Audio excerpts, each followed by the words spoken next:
بسم اللہ الرحمن الرحیم۔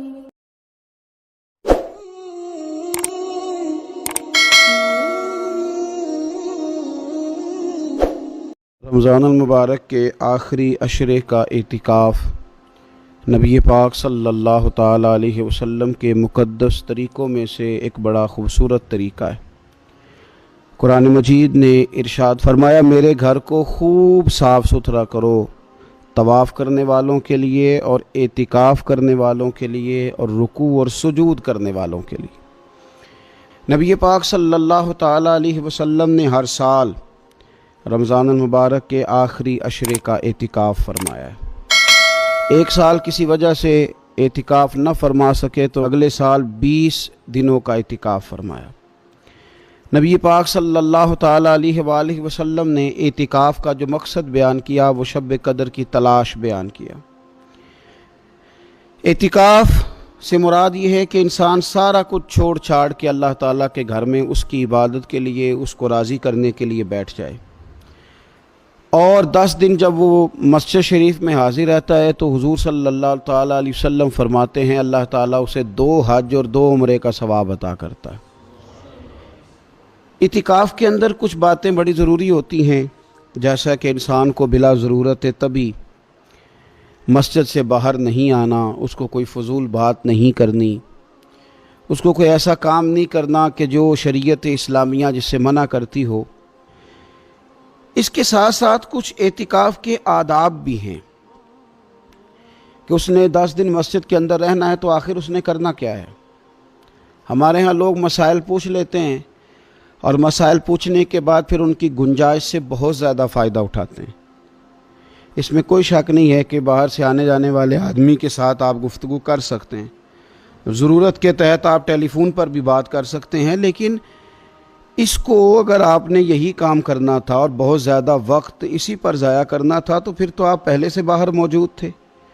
اعتکاف میں آنے کا مقصود تو اللہ کی عبادت ہے۔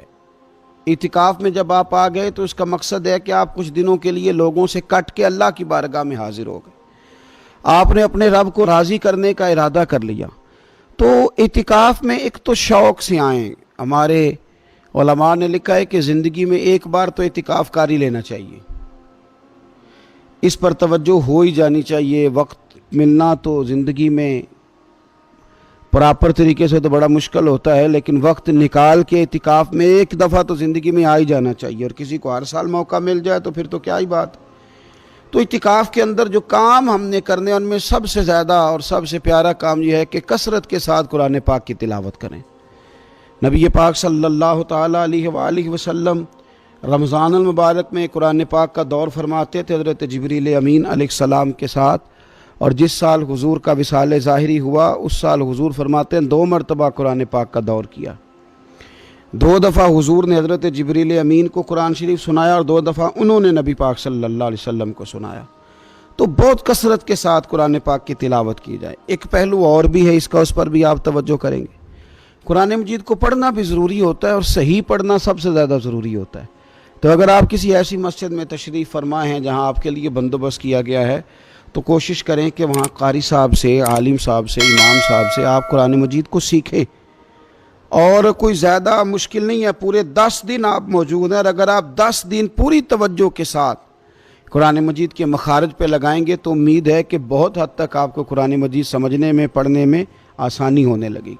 دوسرا، اعتکاف میں جب آپ موجود ہیں تو آپ کو کوشش کرنی ہے کہ آپ محاسبہ نفس پر توجہ دیں۔ آپ اپنے اوپر غور کریں، زندگی میں کون سی ایسی غلطیاں ہیں جو جان نہیں چھوڑ رہی، ان کی کس طرح کر کے اصلاح کی جا سکتی ہے۔ کون سے ایسے کام ہیں جو میں کرتا ہوں تو اس غلطی میں زیادہ مبتلا ہو جاتا ہوں، اور کون سی ایسے کام ہیں، کون سی ایسی جگہ ہیں جہاں میں جاتا ہوں تو میرا ان غلطیوں سے نکلنے میں مجھے وہ جگہیں اور وہ کام مددگار ہوتے ہیں۔ تو اپنے محاسبہ نفس پر توجہ دی جائے۔ اعتکاف کے 10 دنوں میں موقع ملتا ہے انسان کو اپنے لیے سوچنے کا۔ حضرت مجدد الفسانی شیخ احمد فاروق سرہندی رحمۃ اللہ تعالی علیہ سے کسی نے پوچھا تھا کہ دنیا میں خوش نصیب شخص کون ہوتا ہے، تو فرمایا جسے دید قصور حاصل ہوتی ہے۔ حضور دید قصور کیا ہوتا ہے؟ فرمایا جسے اپنی غلطیاں نظر آنی شروع ہو جائیں۔ جب اللہ تعالیٰ کسی کے ساتھ بھلائی کا ارادہ کرتا ہے تو اس کی کمزوریاں، اس کی غلطیاں اس کے سامنے لاتا ہے تاکہ اسے اصلاح کا موقع ملے، اور جب ایسا نہیں ہوتا تو پھر تو لوگ جب غلطی مانیں گے ہی نہیں تو اصلاح کیسے ہوگی؟ تو اعتکاف کے 10 دنوں میں محاسبہ نفس پر خاص توجہ دیں، اپنی زندگی میں اپنا حساب کریں، اپنا حساب۔ اور جناب عمر فاروق رضی اللہ تعالیٰ عنہ کی وہ روایت ہمیں بتاتی ہے کہ حساب کر لو اس سے پہلے کہ تمہارا حساب کیا جائے۔ تیسری بات، ایک تو قرآن پاک پڑھیں گے، ایک محاسبہ نفس کریں گے، تیسری بات مراقبہ کریں۔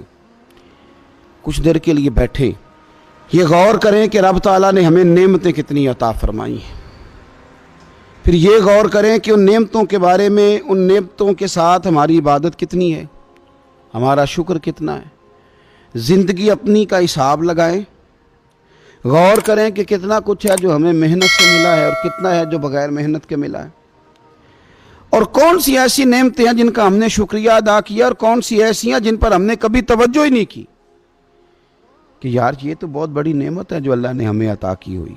اپنی گردن کو جھکا کے تھوڑا غور و فکر کریں۔ تفکر کا درس دیا ہے قرآن پاک نے، بار بار کہا ہے تفکر کرو، غور کرو، تدبر کرو، تو یہ ہمیں موقع میسر آتا ہے۔ چوتھی بات، اعتکاف کے دنوں میں اپنے رب کریم کے ساتھ اپنی توجہ کو لگائیں۔ قرآن حکیم نے جو کہا نا کہ رب کی عبادت اس طرح کرو کہ تمہیں نا یقین حاصل ہو جائے، کھل کر اس کی بارگاہ میں سجدے کریں، دعائیں مانگیں۔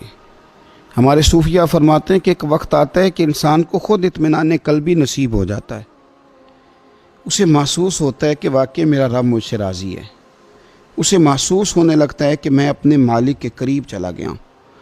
وہ اس کثرت سے نفل پڑھتا ہے، اس ذوق کے ساتھ وہ اس کی بارگاہ میں دعائیں کرتا ہے، اس شوق کے ساتھ وہ تلاوت کرتا ہے، خود محسوس کرنے لگتا ہے کہ اب میرا دل لگنے لگ گیا ہے، اب میں دعا مانگتا ہوں تو مجھے لگتا ہے کہ قبولیت میری دعاؤں کے قریب آنے لگی ہے۔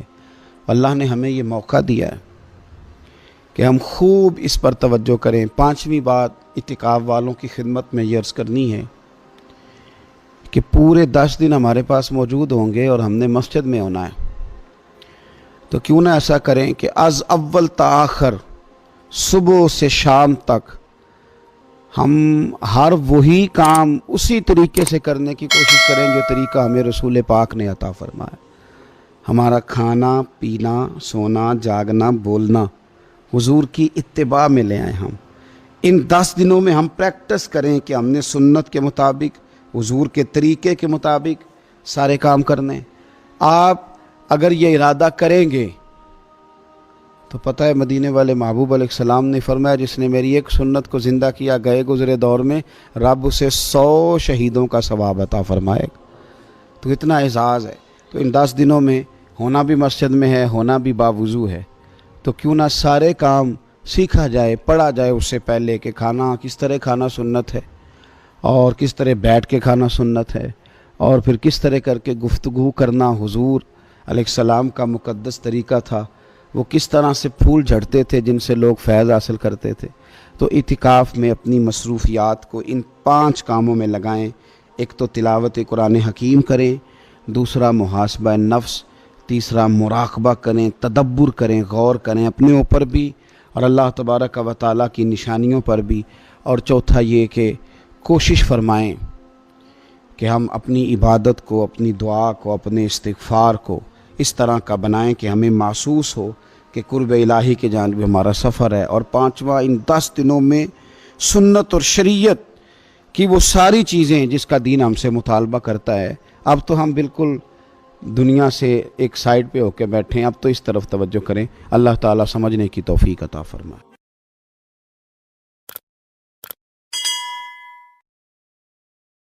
اور اگر آپ نے ابھی تک ہمارا چینل سبسکرائب نہیں کیا تو فوراً سبسکرائب کیجئے، ساتھ ہی بیل آئیکن پر کلک کریں تاکہ مزید آنے والی ویڈیو ہے وہ آپ کو وقت پر ملتی رہے۔